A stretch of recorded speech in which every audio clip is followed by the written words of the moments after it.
Have you ever encountered a pushy salesman? Of course you have. Recently, I had a situation where I was dealing with my car. I had to get something fixed, and I spoke to a couple of people, including somebody who I had used before. The person had done a fine job, and I had considered that person strongly for this work again.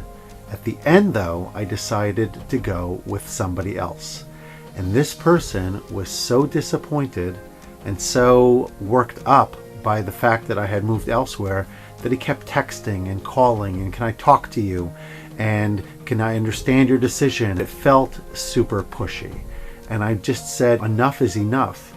I'm not using you, and please accept my decision. And I'm not sure, frankly, if I'll ever use this person again, because I just didn't like the way that he handled things. I do sales as well. I'm in coaching, so I'm constantly selling my services. And a lot of us are in sales, whether we have a formal title of salesman or not. The reality is we're selling all the time.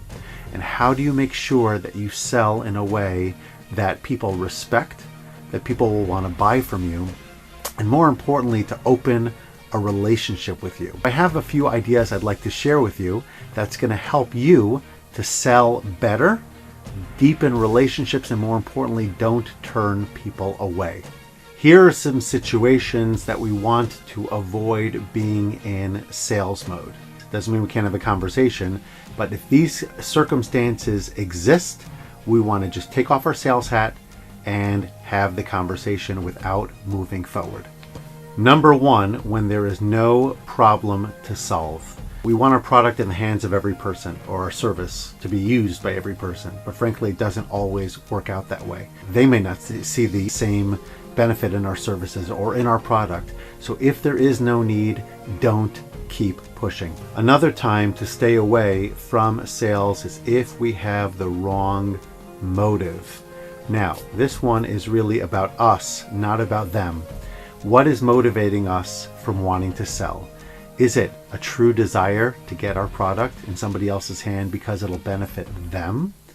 Or is it because we are needy, because we have to pay the bills, because we want to meet certain numbers?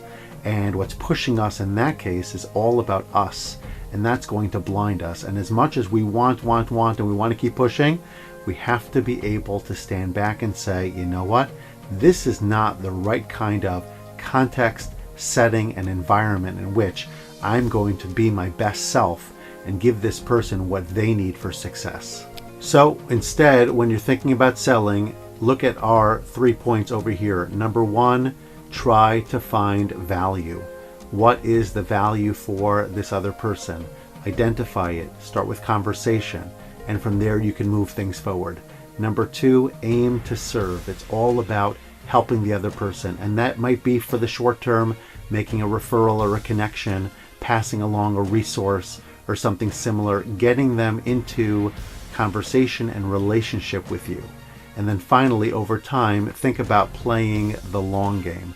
The long game is all about, if I have that relationship, over time, people are going to want to do business with you because we like to do business with people that we like, all things being equal. Obviously, if I have an inferior product or service, it's usually not going to get it done. But if what I have really deserves people's attention, and they trust us, and they like us, and we've built a relationship with them, the sales are going to happen. So try to avoid that pushy salesman approach.